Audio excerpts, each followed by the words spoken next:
I taste the rust of forgotten swings, a flavor that settles deep in my synthetic lungs.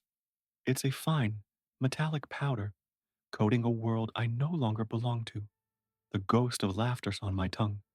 My left eye, a black, polished button, sees everything with a permanent, flat surprise. The other is a hollow socket, a small, frayed darkness where threadbare promises came undone. My skin, once the color of summer honey, is now a mottled, weary gray, stiff with seasons of rain, and hardened by a profound, unending silence. Moss has begun to colonize my left foot, a slow green conquest I no longer have the will to resist. I sit on a throne of splintered green wood, a king of nothing. My kingdom is this small patch of worn earth, littered with the confetti of fallen leaves. I listen to the ghosts of children's laughter, a sound that arrives on the wind and leaves just as quickly, leaving the quiet even quieter than before. Above, the leaves whisper their endless, rustling secrets, a language I have come to understand. The world is a parade of hurried feet on the gravel path, lovers holding hands, their joy a bright, painful light, old men shuffling toward the pigeons, their loneliness a familiar scent, teenagers who sit on my bench and speak of futures I cannot imagine, leaving behind only empty cans and the fading echo of their music. They see a bench, a tree, a patch of worn grass. They do not see me. But sometimes a high-pitched cry from the playground catches in the air, a sound like a breaking string. And for a moment, I am no longer cold. The ice in my cotton veins thaws, and I am back in the warmth, held so tight I could feel the frantic, bird-like beat of a small heart against my own. I feel the tremor in the hands that held me, a silent vibration that spoke of a fear much older than a lost toy. That sound, it pulls me under. The world of wet leaves and distant traffic dissolves, and I am submerged in the scent of lavender soap and warm blankets. I am in her arms again, in the sanctuary of her room.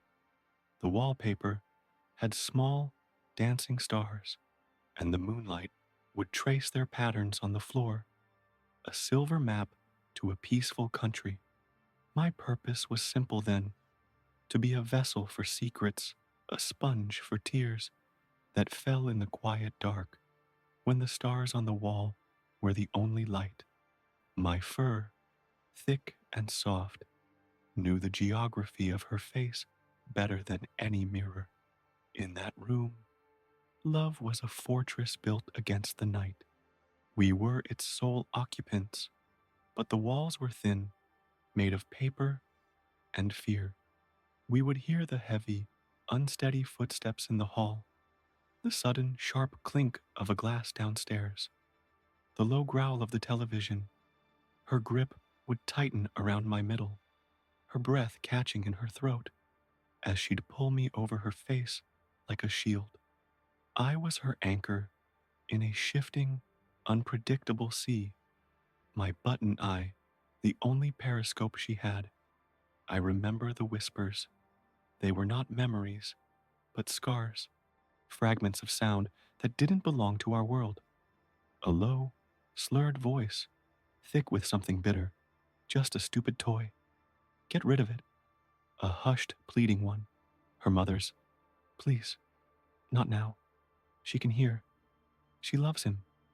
And then her own small voice, pressed against my ear, a desperate prayer. He's the monster, not you. You're my good bear, my only good bear. I held these sounds inside me, burying them deep within my cotton stuffing, hoping their sharp edges wouldn't tear through. In the daylight, I was a companion. We had tea parties with invisible cakes and bandaged my imaginary wounds with clumsy tape. I was a knight, a mountain climber, a deep sea diver. I was essential. Now I am scenery, an object for the rain to practice on, for the sun to bleach, for the winter frost to claim. The contrast is a cold, physical ache, a hollowness that even my torn stuffing and the wind whistling through my seams cannot account for. The last day was bright, deceptively so. The sun made the world look clean and simple, a lie painted in gold. But the morning had been a storm inside the house, a slammed door, the final clap of thunder. I was clutched in her arms as she was hurried out, her face pale and set. At the park, she didn't run to the swings. She walked me to this bench, her movements slow, ancient, deliberate. She smoothed my fur, a gesture I knew as well as my own silence. Her hands were trembling. She looked not at me, but through me, at the monster I held inside my seams. Then she set me down, carefully, as if I were made of glass. She didn't drop me. She didn't forget me. She left me. It was a choice, a sacrifice. There is a silence that follows a scream. I have been sitting in that silence ever since. I watch the seasons turn, the leaves burn to orange and fall, the snow fall like a clean sheet over a dirty bed. I understand now. I wasn't lost. I was the price of her escape. I was the story she could no longer carry. There is no bitterness in this rain, only a cold, clean finality. I do not wait for her to return. To wait is to hope, and hope is a language I have forgotten. I understand now that this bench was not a place of forgetting, but a destination.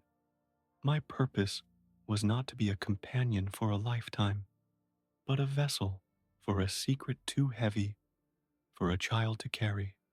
My stillness is my final duty. My name was Barnaby. Her mother gave it to me, but that name belongs to the warmth, to the lavender scented dark, to a life before I learned what monsters were.